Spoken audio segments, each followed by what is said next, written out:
What does school teach you about money? Nothing. And that's not a mistake. That's not an accident. The way to keep the poor and middle class working hard is never teach them what the rich know.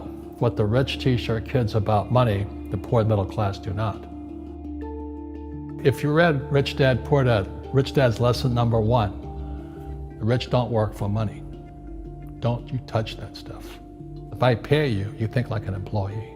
Your brain will change. If you learn never to work for money, you'll be a rich man. The people that are being screwed today are the poor and middle class because they work for money. You know, the banker friends, they're not working for money. They have money working for them. Yeah, very big difference in mentality here. What is financial education? It's not get a job, work hard, save money, and invest in a well-diversified portfolio of stocks, bonds, mutual funds, and ETFs.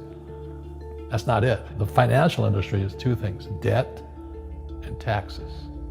Debt and taxes.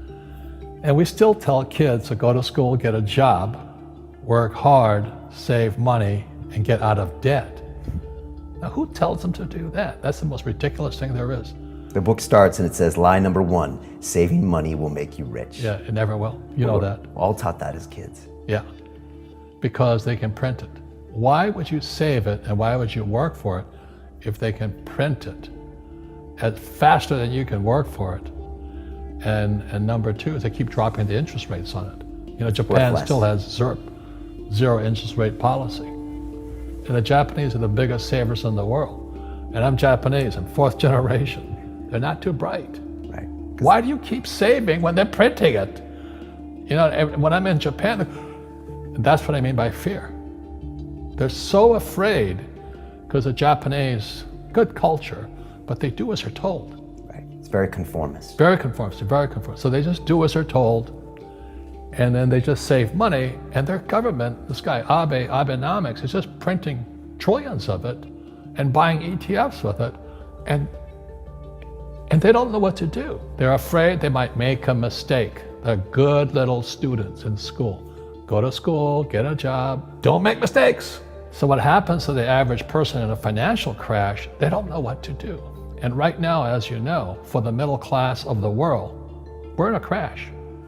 You know, the purchasing power of the yen, the euro, the rupiah, all going down. And people are working harder and harder and harder, and the central banks of the world are printing more money.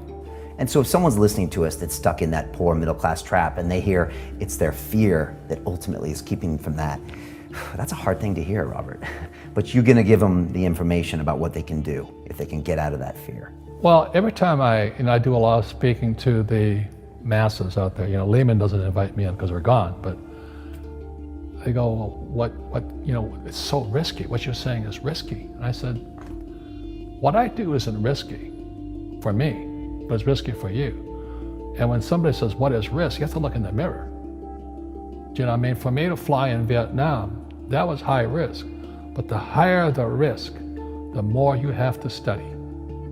You know that, I know that. So if you're not gonna study, you're not gonna practice and all that, then you should do what Wall Street tells you to do. Buy 401ks, mutual funds, ETFs and all that. But that's where they're fake assets, because they only make Wall Street or the City of London rich. Just watch where the cash is flowing. Follow the money. The reason the rich don't work for money is number 1 expense is tax. See, there's 3 kinds of income: earned, portfolio, passive. So earned income is if I get a job, that's earned income. If I'm a doctor or a programmer, that's earned income, because I'm working for it. If I buy, let's say, Apple for $10 and I sell it for $20, that's portfolio income, capital gains. Yeah. But passive income, which is cash flow, is never taxed. So it's not, and so these guys are screaming right now in America, tax the rich. I said, good luck. Because most of the guys complaining, they don't know there's 3 kinds of income. And the rich don't have jobs anyway. They have assets. And so the average schmo out there, poor guy, sent the kid to school, they don't learn this. So that's why in fake, as you were talking about it, there's a newspaper article about Jared Kushner. And he explains how the Trumps and the Kushners don't pay taxes and make millions of dollars. And the reporter couldn't understand him because they're not, our schools will never teach you that 3 types of income. And they judged him and say they're wrong and it's cheating. And we see that over and over again. Amazon not paying taxes. What do you say to people when they come up to you and say, Robert, it's not fair. It's not fair they're not paying taxes. Well, there's always 3 sides to a coin, heads, tails, and the edge. So which side of the coin are you on? From my side, it's fair. But this is the difference. Everybody can do the same thing I do because the tax laws are for everybody. We don't say, well, the tax laws are only for the rich. No, the tax laws are for everybody to use if you have the right financial education. And the reason I'm an advocate of financial education, without that education, you have to pay taxes. You see, very few people will buy what I do, make $1 million and pay 0 tax. That takes, and my rich dad taught me that playing Monopoly. That's how it started, 4 greenhouses, 1 red hotel. Or the McDonald's formula, I write about it here. McDonald's, Ray Kroc. Yeah. McDonald's is in the real estate business. So they sell hamburgers, but they buy real estate, so they pay no taxes. This guy Bezos, he's $16 billion. How much tax did they pay on that $16 billion? 0. And that's all legal. Anyone can do it. Everybody can do but it. Most people lack the education. Correct. So Jared learned about money when he was a kid by watching his father, by watching these people invest in real estate, and said, wow, not only do you get to make the money, you get to keep the money. That's a big problem a lot of people don't understand. Look how much money I made, but how much did you keep? Because that could be half. How much tax did you pay? Right, what tax did you pay?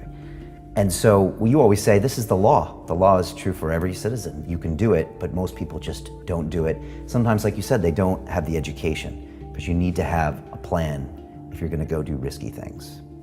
Well, it's not risky. To me, what's risky is having a job and paying taxes. Yeah. And saving money because they're printing it. That's the worst thing of all. And that's why there's fake money, fake teachers, because the teachers they don't know it. Right. And fake assets, because Wall Street or the City of London or Lehman Brothers or Goldman and all, they're not going to tell you this. Yeah. How are there billionaire bankers today? Aren't they supposed to be watching your money, You said in here also, the greatest asset you have is your mind. What does that mean? If you really want to be rich, take a class on real estate. Once you understand real estate is based on debt, learn how to use debt as money. So that once you learn how to use debt as money, you can never say, I can't afford it. You see, because the banks will give you, so the banks, after the crash of 2008, the banks gave me $300 million tax-free to buy real estate that the idiots had lost. I hate this, and then they were idiots because the prices were so high. Why would you buy it at the top of a market? Don't you know that's going to crash? No. This is, that was the subprime, was the derivatives market, the MBSs and all that stuff. Had driven the price of real estate so high, and the rest of us were just waiting. And then when the whole thing came crashing down, all this real estate was now available. And they needed, the Fed and those guys in the Treasury needed guys like us to go in there. So Wall Street gave us hundreds of millions of dollars to mop up all that real estate these guys had lost. Now, it's fair because everybody could do it. Right. So, when I asked the average guy, I said, why don't you use debt? They can't even get a loan because their scores, their FICO scores, I don't even have them here, are so bad. Right. So that's what's going on in the world today. It's fake money, fake teachers, fake assets. The school teachers will never tell you that because they don't know it. My poor dad never knew that. And they think the rich are crooks. The rich just play by different laws. The rules are the same, but you have to do what the government wants you to do. Never say, I can't afford it. Ask yourself, how can I? The reason I have so much money is because I don't say I can't do it. I just go, how can I do it? And I just go and do it. I make a lot of mistakes, but that's how I learn. How can I? It's just a matter of personal willpower, which is spiritual. Just saying, if they can do it, I can do it. And how can I? How can I? And I think as you once said, words become flesh. Yep.